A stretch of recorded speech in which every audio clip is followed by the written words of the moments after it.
Eh bien bonjour mes amis scorpions, bienvenue sur la chaîne, votre tirage général, j'espère que vous allez bien. Ceux qui me découvrent, soyez les bienvenus, cette chaîne est la vôtre.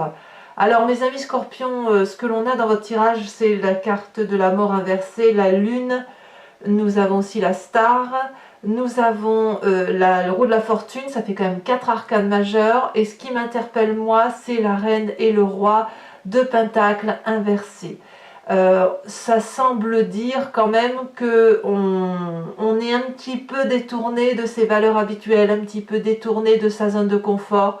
Probablement qu'il y a de l'envie autour de vous, probablement qu'il y a des investissements qui ne se font pas, probablement qu'il y a une forme d'extirpation de quelque chose. On va voir comment ça se traduit tout ça. Alors, vous avez cette énergie entrante de cavalier de pentacle. Vous êtes quelqu'un là qui apparaissait comme chauvin. Probablement, comme quelqu'un qui a besoin que ça soit tourné un peu autour de soi. Vous voyez, la roi de Pentacle, c'est quelqu'un qui a assis son trône solidement, pas à pas, qui a de la sagesse, quelqu'un qui est rattaché aux valeurs de la terre, et c'est quelqu'un qui est exploitant, hein, qui utilise l'environnement, les ressources naturelles, pour se créer son royaume, c'est ça. La roi de Pentacle, elle peut vous renvoyer un signe de terre qui serait Taureau, Capricorne, Vierge. C'est aussi, inversé comme ça, quelqu'un qui se fourvoie, quelqu'un qui n'est plus soi-même, quelqu'un qui a la possessivité de vouloir avoir quelque chose pour lui, rien que pour lui, parce qu'il est dans un sentiment de refroidissement émotionnel, et peut-être que quelque chose fait que vous vous sentez en danger. Alors attention, quand je dis danger, c'est pas le danger de la vie, c'est quelque chose qui est à peine perceptible, mais que vous avez ressenti. Donc cette exploitation, surexploitation de la personne et des émotions, elle va créer quelqu'un qui se renferme sur elle-même, quelqu'un qui est prêt à rendre un coup s'il le faut, ou à faire de la filouterie s'il le faut pour obtenir ce qu'elle veut. C'est quelqu'un qui a besoin de se protéger. Voilà, quelqu'un qui a besoin de se protéger et qui va tellement être dans la méfiance qu'elle ne va pas être à donner son argent ou à investir dans des projets qui ne seraient pas clairement définis. Vous avez ça en énergie entrante. Pourquoi? Alors on va tout de suite venir dans votre avenir proche. Pourquoi? L'événement surprise, c'est cette reine de pentacle inversée. On a quand même un roi et une reine inversée, ça me semble important parce que c'est le même couple. C'est vraiment ce qui est axé à la terre. La reine de pentacle inversée, elle va nous parler qu'elle est moins généreuse. Vous voyez? Normalement, la reine de Pentacle, elle a la générosité pour elle-même, elle s'aime, elle s'apprécie, elle est contente de vivre, elle est contente, elle sait qu'elle est à sa place, etc. Là, la reine de Pentacle, elle est envieuse. Elle travaille peut-être dur pour avoir son propre confort et elle se sent en insécurité. Donc ça, c'est un événement qui va arriver dans les jours à venir, les semaines à venir. Ça peut être vous, même si vous êtes un signe d'eau, et comme je vous disais, ça peut être un signe de terre. Vous pourriez aussi avoir ce signe de terre-là, Vierge, Capricorne, Taureau en ascendant ou en signe lunaire. Mais c'est une personne qui, au lieu d'être tolérante et de savoir que tout le monde est à sa place, qui va être d'un coup intolérant, au même titre que cette cavalier de Pentacle, ce roi de Pentacle, pardon, cette intolérance-là, parce qu'on va avoir besoin de reconnaissance. Besoin de se mettre sous protection, besoin peut-être de renflouer ses finances, besoin de penser à soi avant de penser aux autres. Pourquoi? Parce qu'il y a de la maintenance, hein. Vous savez, c'est comme un fond de roulement qu'on doit avoir, vous voyez, pour être bien, hein. Il faut un petit peu d'espace libre, un petit peu d'argent pour pouvoir avoir une zone de confort, un peu de travail, etc. Donc ça, c'est inversé, ça veut clairement dire pour moi qu'on se détourne du socle, des valeurs, de ce qui fait foi et office depuis des décennies et des millénaires pour se tourner sur soi. Pourquoi? Parce qu'on se sent en insécurité. Alors, qu'est-ce que l'on a justement autour de soi? Événement favorable, pourtant, nouveau projet financier. nouveau job, nouvelle promotion, nouvelle opportunité, une manifestation autour de vous qui fait que ça peut être productif.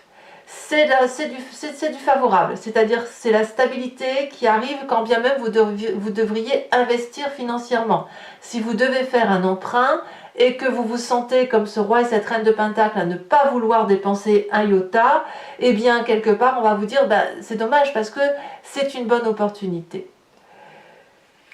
Pourquoi? Événement défavorable, cette 9 de bâton qui va nous dire qu'il faut faire énormément d'efforts physiquement.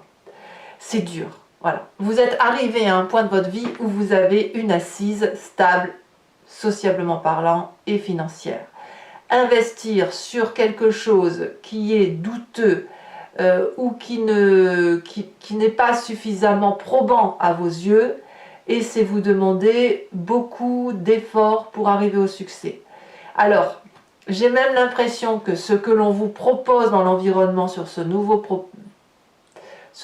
projet, ce nouvel investissement qui va vous rendre prospère, c'est quelque chose qui vous fatigue à l'avance, qui vous épuise à l'avance parce que vous savez qu'il va falloir déployer énormément d'efforts, faire preuve de beaucoup de persévérance, de se remettre sous une forme de challenge, et ça vous est défavorable parce que effectivement vous êtes peut-être un peu fatigué d'avoir beaucoup donné. Voilà, c'est pour ça. Je pense que c'est pour ça que vous avez le roi et la reine de Pentacle inversés. Alors qu'est-ce qu'on a dans son présent? Eh bien dans son présent, c'est des événements qu'on ne contrôle pas. Donc ça explique effectivement ce roi et cette reine de Pentacle inversés qui eux ont l'habitude de pouvoir contrôler leur avenir. Dans votre présent, vous avez cette loi universelle qui prend le contrôle. Cet événement extérieur qui arrive sur vos épaules, cet événement incongru qu'on n'a pas vu venir, qui change le cycle de votre vie, qui change le cours de votre histoire, qui vous fait prendre un virage, c'est un peu le karma quoi en quelque sorte. Hein. C'est une loi de l'univers et cette loi de l'univers vient de l'extérieur, on ne peut pas la contrôler. Donc forcément, ce roi et cette reine ne peuvent être qu'inversés, puisque là on perd toutes les valeurs, toute la stabilité que l'on a créée, tout ce qui a fait notre fierté. Alors c'est pas qu'on le perd même, c'est qu'on le transforme. Alors certes, on a conscience que ce karma est positif, puisque ça nous en renvoie vers plus de prospérité, mais on est peut-être un peu trop fatigué pour s'investir. Vous voyez, c'est ça l'idée. Alors évidemment, pourquoi on a tout ça? Eh bien parce que dans son inconscience qui est au fond de nous, ce qui nous fait vibrer, c'est comme ça qu'on est créé, on a la 4 de bâton. Ça veut dire qu'on a envie de tranquillité chez soi. On a suffisamment de célébration dans sa maison, dans son foyer, on a suffisamment de stabilité, on a une communauté de vie douce, peut-être qu'on a des projets de mariage, on a des projets d'avoir des enfants, on a peut-être au fond de soi plus envie de tranquillité chez soi, et de ce fait c'est pour ça qu'on n'a pas vraiment envie de se mettre sous l'effort. Donc voilà ce qu'on a au fond de soi et qui fait que on est un petit peu secoué et qu'on renverse littéralement la reine d'épée, la reine de Pentacle et le roi de Pentacle pour dire de se mettre en sécurité. Ça va bien avec la 4 de bâton. Alors, vous avez de ce fait une histoire du passé qui remonte à la surface, soit sous forme de rêve, soit sous forme de souvenir. C'est la cavalier d'épée, là pour le coup, c'est la personne ambitieuse qui... donc, le cavalier d'épée, ça reflète une personne jeune. Donc ça peut être vous dans votre propre jeunesse, comme ça peut être une personne d'un signe d'air plus jeune que vous, à savoir Balance, Verseau, Gémeaux. Ce signe d'air-là, c'est quelqu'un qui a des valeurs perfectionnistes dans sa tête, qui a beaucoup réfléchi, qui se fait sa propre opinion et qui a tendance à vouloir communiquer ce qu'il pense et aller vite, et c'est même un peu le côté guerrier, c'est un peu celui qui règle les comptes. C'est quelqu'un de ce fait qui est impatient, qui a une communication directe et qui refuse de se laisser asservir. Donc en fait, il va prendre l'épée, il va prendre son cheval, il va passer les frontières et il va aller régler ses comptes. Ça veut dire que vous venez de ça, ou vous vous en souvenez, vous venez de cette histoire-là, ou même vous-même, plus jeune, vous aviez cette fougue de vouloir réussir, d'aller chercher les honneurs, d'aller chercher le travail, d'aller chercher la vérité. Et Et maintenant que vous avez une prospérité intérieure, matérielle, familiale, surtout familiale plus que matérielle, et bien dès qu'un nouveau karma se présente à vous et qui vous dit, ben voilà, viens, ça sera super, on va investir, on va faire des choses merveilleuses, ben ça vous fait faire un effort incroyable, et vous, de ce fait, ça bloque pour vous. Alors, pourtant, dans votre état d'esprit, c'est un peu contradictoire, parce que dans votre état d'esprit, là, vous avez conscience de ce qui se passe, vous avez la carte de la star. C'est-à-dire que vous espérez au miracle. Vous avez la foi que ça se fasse tout seul. Vous êtes assez positif, bien inspiré. Cet as de pentacle qui vous permet de voir au loin le projet, l'investissement, le retour d'investissement, c'est quelque chose qui vous plaît beaucoup. Mais en même temps, vous le tournez comme si c'était spirituel, comme si c'était une quête philanthropique. Vous êtes plus axé sur le fait de réussir votre vie à travers des événements extérieurs, raccrochés peut-être plus à l'espérance d'une vie amoureuse, l'espérance de la reconnaissance des autres, il y a ça. Et puis aussi, vous pourriez aussi avoir envie du succès. Alors, c'est un peu contradictoire, parce que quelque part, vous avez envie de réussir, vous êtes préposé à réussir, vous voyez bien l'investissement, le projet d'investissement, mais paradoxalement, vous avez un corps qui se love, un corps qui veut rester dans sa tranquillité. Donc on a un peu une dichotomie entre l'esprit et le physique que vous avez. Ou plutôt la fougue de votre esprit et le besoin de votre esprit de rester au repos. Alors quel va être le comportement de la famille et des amis autour de ça? Eh bien on vous propose cette 3 de bâton qui va vous renvoyer à une structuration de ce que vous voulez. Voilà. La famille et les amis va vous dire, bon bah écoute, voilà, tu as plusieurs possibilités, tu as une nouvelle horizon qui se présente à toi. Eh bien on va calculer tout simplement comment on peut y arriver. Est-ce qu'on peut le faire ensemble? Est-ce qu'on peut progresser ensemble sur ce chemin? Est-ce que c'est quelque chose qui est faisable? On va calculer point par point ce qui est gérable, et la famille ne semble pas opposée à cette progression, ni la famille ni les amis d'ailleurs. Conséquence de vos actions et de vos pensées sur vous-même, forcément c'est pas facile, hein, vous avez la carte de la lune, c'est complexe. C'est complexe parce que vous voyez certaines vérités, vous en voyez d'autres, vous savez que ce que l'on vous propose c'est un bon investissement sur l'avenir, mais vous avez besoin de stabiliser votre corps, de profiter un petit peu de la vie, donc votre subconscient, il est un petit peu perdu entre la réalité, votre réalité et une autre réalité qui se mélange un petit peu. Vous voyez, la lune, elle nous fait perdre les couleurs, on est un peu dans la confusion des genres, on a une intuition qui nous parle d'une certaine vérité, mais cette vérité, elle est incertaine, c'est ça la lune. Vous allez peut-être probablement beaucoup rêver, peut-être même faire des cauchemars, et voilà, on a cette idée-là. Conséquence de vos actions et de vos pensées sur l'environnement, c'est la mort inversée. Ça veut dire quoi? Que par rapport au progrès qui se présente autour de vous, il y a une forme de résistance et d'impossibilité pour un certain environnement à changer. Voyez, donc il va y avoir des comportements négatifs autour de vous par rapport peut-être au fait que vous êtes indécis, et on va peut-être essayer de vous forcer la main. Donc c'est à vous à être prudent là-dessus et à voir si vraiment vous pouvez accepter ce changement, accepter cette roue de la fortune qui se présente à vous. Est-ce que c'est une chance? Probablement, puisque c'est favorable, mais est-ce que c'est une chance pour votre corps, votre intérieur? C'est pas sûr, parce que votre corps réclame du repos. Enfin du repos, de la stabilité dans le foyer. Donc par rapport à l'environnement, attention à ce que l'on ne vous force pas trop. Voilà. Allez, mes chers amis Scorpions, on va maintenant compléter avec le tarot des 78 portes. Regardez, on a la tour, hein. On a la fuite hein, ici. Alors, que je vous explique pour ceux qui ne me connaissent pas, je recouvre le jeu en entier. Allez, on va maintenant, vous savez tout, on va maintenant tout de suite recouvrir ce jeu.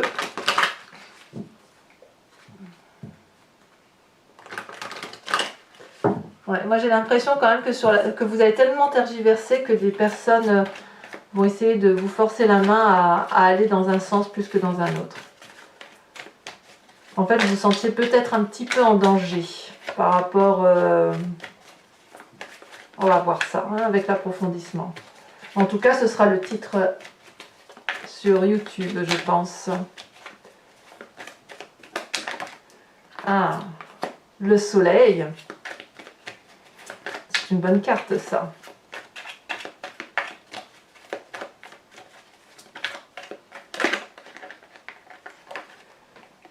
La papesse sur l'événement favorable. 2 arcanes majeures déjà. Sur l'événement défavorable, nous avons la 4 d'épée. Je ne suis pas étonnée. Nous avons sur le présent la 2 de denier. C'est une très bonne carte. Deux, j'en veux. Voilà, 2. La 10 de denier, parfait.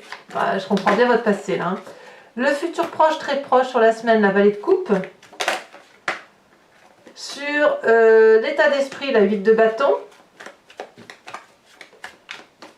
Sur l'influence de la famille et des amis.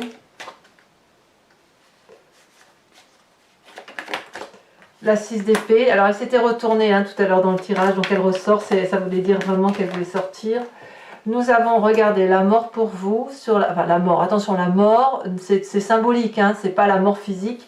Effectivement, vous avez la mort dans votre tirage de fin de mois, comme quoi il y a un gros bouleversement pour vous-même et pour l'environnement avec la 3 d'épée. Il y a vraiment un gros changement à venir. Hein. Voilà, je vais également vous inviter à réfléchir à une question ou à vous inspirer de votre histoire et je vais tirer 5 cartes. J'y répondrai donc avec ce jeu qui s'appelle le grand jeu de Mademoiselle Lenormand.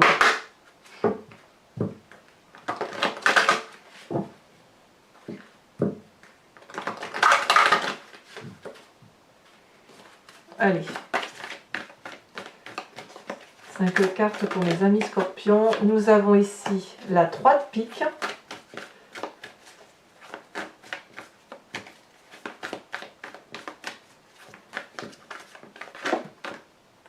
Nous avons la 5 de trèfle. On a la roi de trèfle, beaucoup de trèfle, hein. C'est très lié ça à l'aspect ou matérialiste ou l'aspect travail. La roi de cœur, ça reste des bonnes cartes. Des bonnes cartes, je vous dis. À part la 3 de pique là, parce que vous allez être contrarié, mais...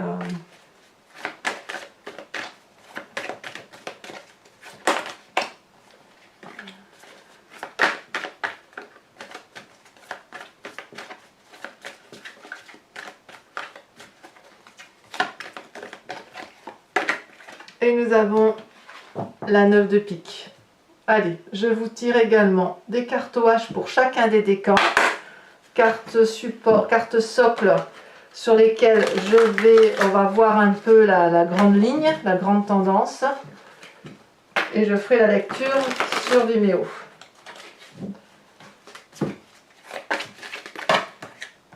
Alors, premier décan en scorpion. On me parle de chez soi, comme par hasard, chez soi.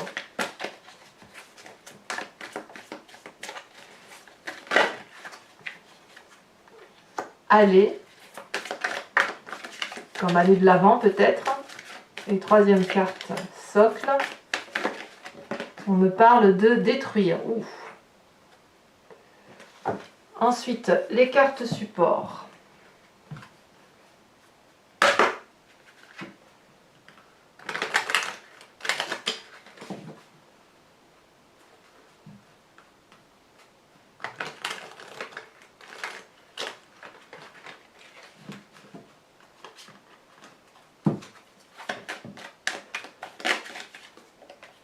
D'accord. Ici, aller, d'accord. Donc, ouais. Et la troisième carte pour les troisièmes décans. Oh, très bien. Mes amis scorpions, donc n'hésitez pas à vous abonner, c'est très important pour moi, pour le support de ma chaîne, mais aussi à commenter, à liker bien sûr, à partager si vous le souhaitez. Je vous souhaite un excellent mois, je vous dis à très bientôt et je vous embrasse bien fort. Bisous bisous.